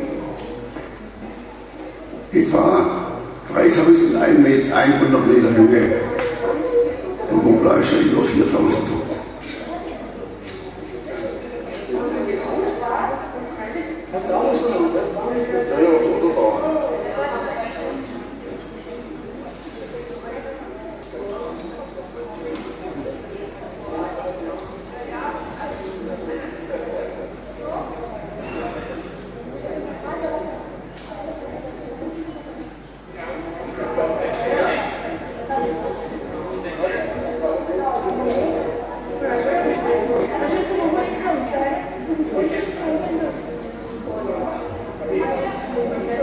Das ist der Gipfel da oben.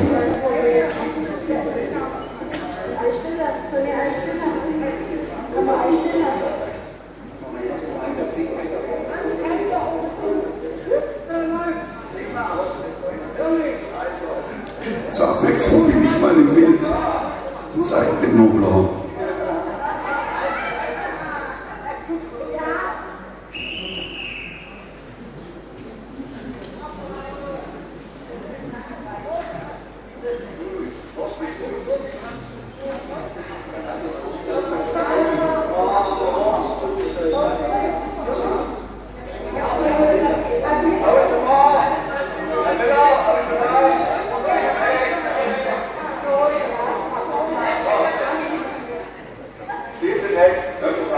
Lauter Degerlocher, wo man hinschaut.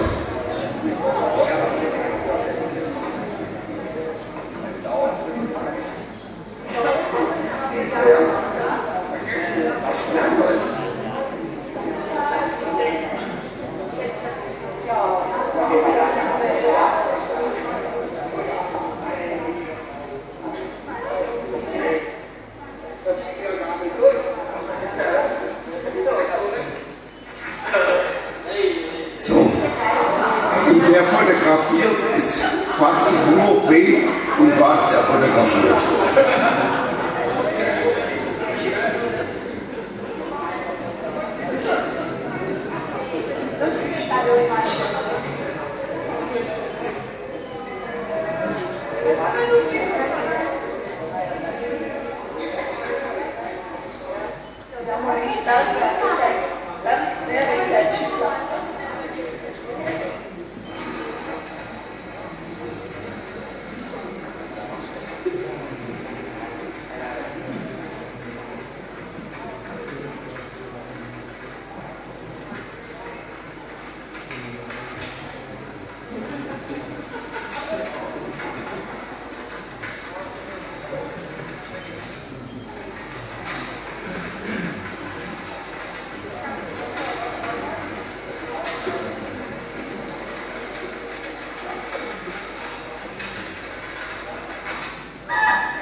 Wilfried Raff hat es leicht gemacht, nämlich Eis geworden.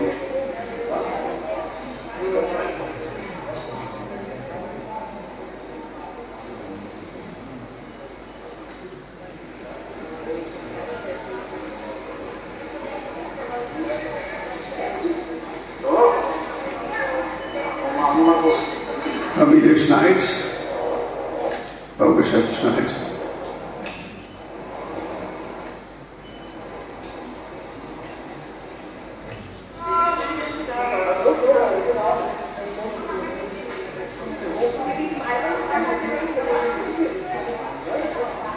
Rundum eine Bergwelt von lauter 4000ern.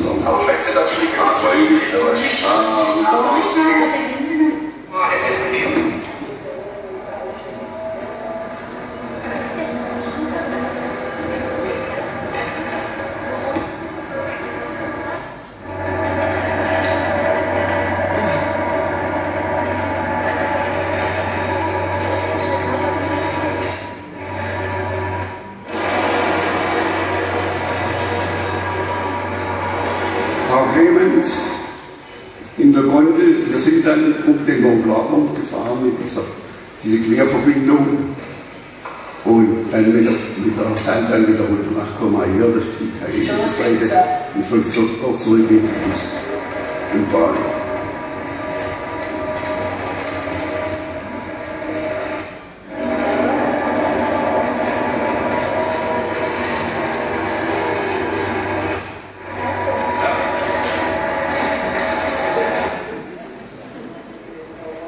Quer verlaufende Bahn.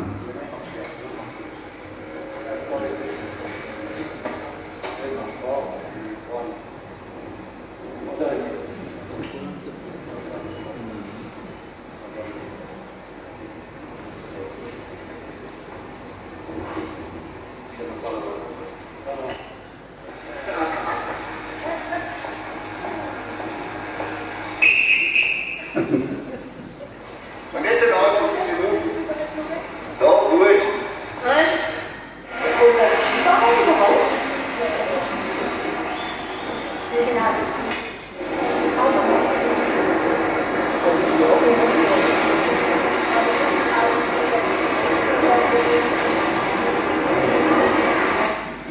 Straube. Der Heinz Clement, leitender Mann bei der Firma Gute. Und jetzt geht's aufs Wasser. Am anderen Tag Schifffahrt auf dem Genfer See nach Genf.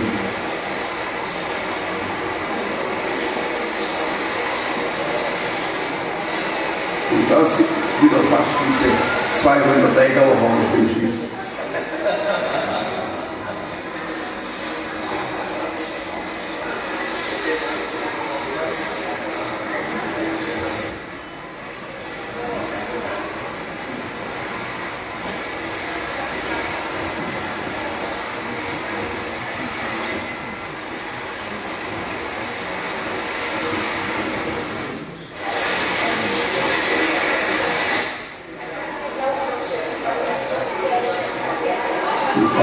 Mal Frau Albrecht. Der Winfried Raff im Hintergrund, mit Vollbart damals.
Ein bisschen leicht gemacht.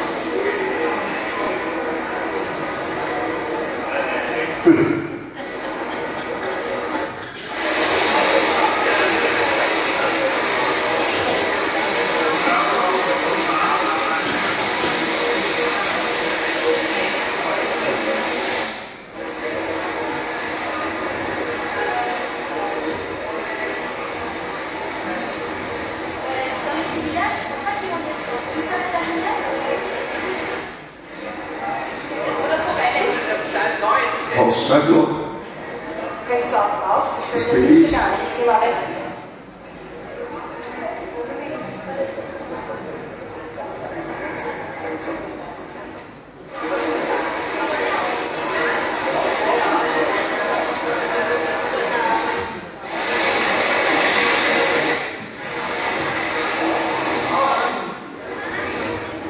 Und der Wunder guckt hier. Er war Albrecht. Oh, sieht auch nicht schlecht. Nimmst du euch auf?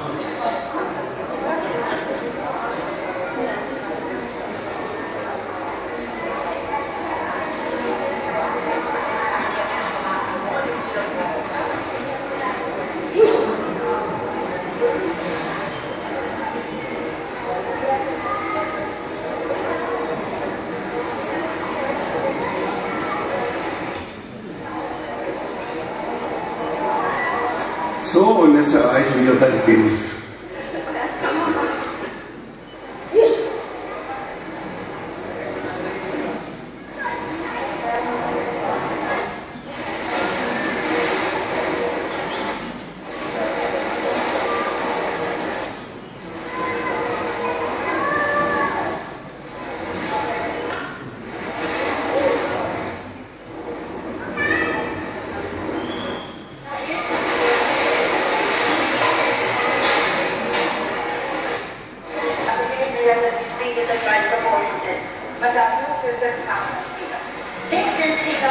Dort gibt es dann eine Stadtrundfahrt,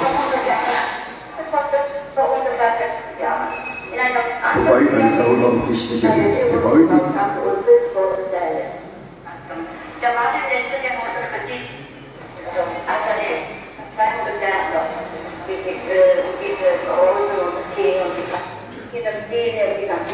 Russische Kirche. Sie hat die beiden Kuppeln, die sind alle mit ganz tollen Goldplatten.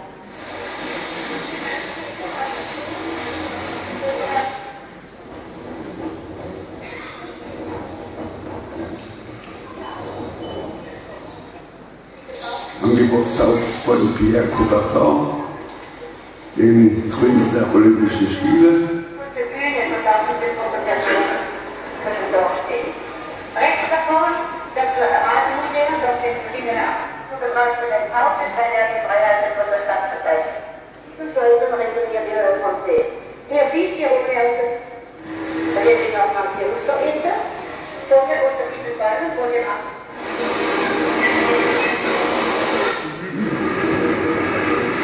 Und vom Cliff geht es wieder zurück ins Hotel. Und dort spielt der Eberhard Albrecht am Klavier zu unserer Unterhaltung. Klasse Klavier spielen können. Leider lebt er nicht mehr. Hat zuletzt gewohnt in der kleinen Pfannenstraße.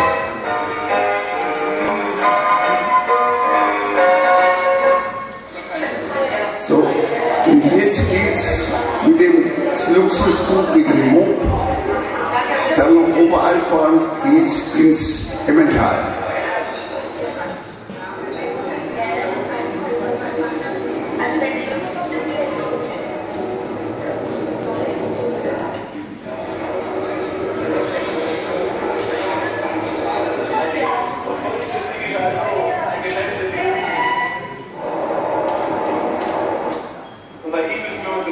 Das Ziel ist 2,7.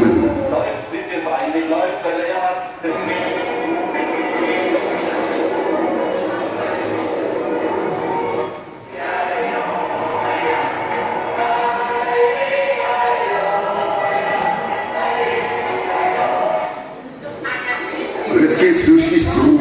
Es gab natürlich immer was zu trinken, das war ein Preis inbegriffen. Und man sieht es hier, wie ausgelassen die Stimmung ist.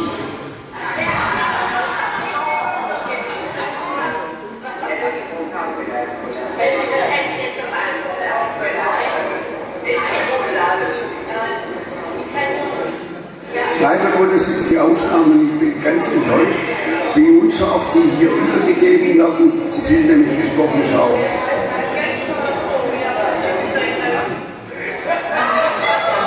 Und jetzt geht's lustig zu.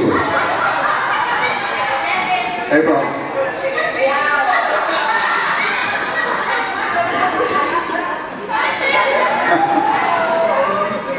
Eberhard Hutzel, Margret Hutzel und die Margret Albrecht.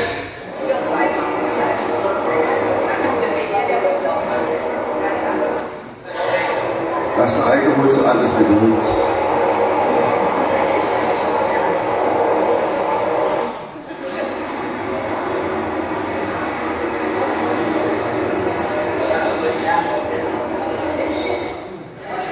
Das ist dieser Zug.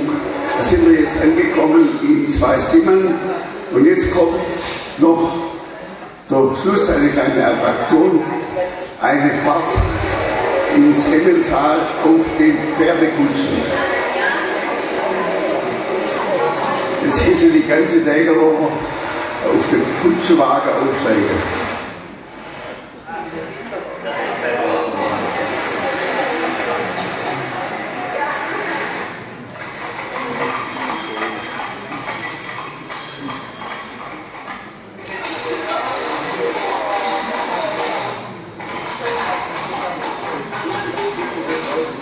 Eine ganze Kolonne von Fahrzeugen.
diesem Mittagessen endet unsere Reise.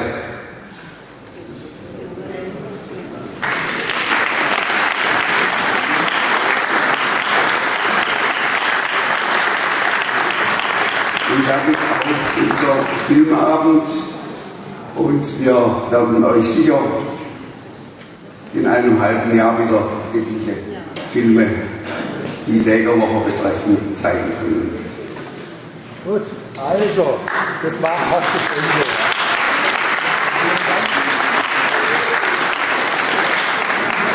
Vielen Dank den Akteuren, den Kommentatoren, denen, die das alles zustande gebracht haben. Und vielen Dank für Ihr Kommen und kommen Sie auch gut heim und nicht, dass es nochmal Blitzeis gibt. Also.